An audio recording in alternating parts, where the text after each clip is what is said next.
Et là, la Chazak Ubaruch Rabotai, Besorot Tovot, on est le 5 dans le mois d'Elul. On les appelle ces journées-là Yamim Noraim. Ça veut dire quoi, Nora? Oula, il faut avancer. Ça fait un petit peu peur, mais d'un autre côté, c'est bien une fois par an de mettre le bilan. C'est pour ça qu'il y en a beaucoup qui ont demandé la question, même au grand rabbin d'Israël, au Rav Lau, comme beaucoup font les slichot, chacun de sa manière. Les Ashkénazes, ils font les slichot, tu as l'impression que le monde ici va s'écouler. Il y a des séfarades qui chantent et ils ont des darboukot, il y a des séfarades qui chantent avec beaucoup d'émotion. Chacun il a son style. Bien sûr qu'il a expliqué le rabbin que tous les styles ils sont bons. Le fait qu'on est les enfants de Dieu et dans ce mois-ci, on donne encore 1 heure en plus pratiquement à papa. Et chaque enfant, imaginez-vous quel plaisir ça fait à son père toute l'année. Il le voit.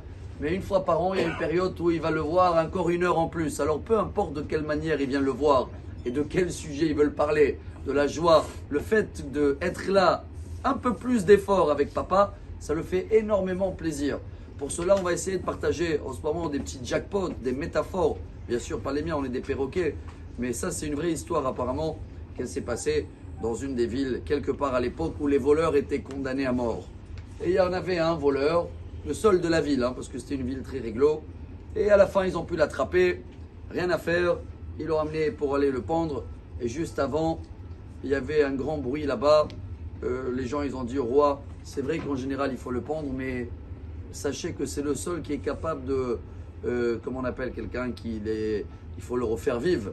Ah, c'est un sauteur. Alors, je ne sais pas le dire, bravo, je vois qu'il y a plusieurs mots, mais il sait sauver les gens quand il y a un panne et il faut sauver la vie de quelqu'un. C'est le seul qui connaît, voilà, réanimer les personnes.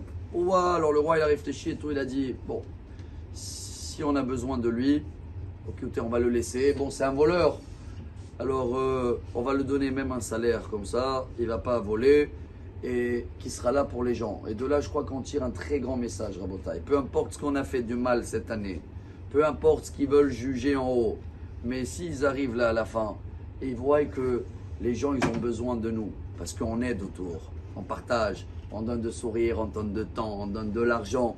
Le fait que les gens, ils ont besoin de nous, Chesed, quoi qu'il arrive en haut, peu importe le décret, il est déchiré, il est annulé, encore une année, et même il nous rajoute encore de la parnassa en plus, comme ça, on va faire moins de péchés. Alors venez, on va essayer de appliquer ce message, de le vivre. Je termine avec la paracha de cette semaine, qui c'est très beau. On parle là-bas, une des mitzvahs, c'est de mettre le parapet, je crois que vous m'avez appris la dernière fois qu'on le dit. Une rampe pour pas tomber.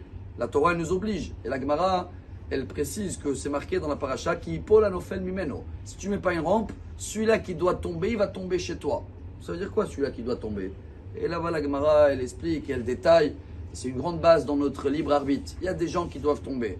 Mais si toi, tu vas faire de bien autour de toi, n'importe quel bien, même un petit parapet que tu mets, le fait que tu as fait du bien, chez toi, il va se passer que des bonnes choses.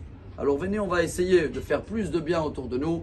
Et comme ça, Bezrat Hashem, on va avoir une fin d'année excellente, Amen. une nouvelle année extraordinaire, Amen. et une très bonne journée. Beruchim Tio. Bravo Bravo de le Rav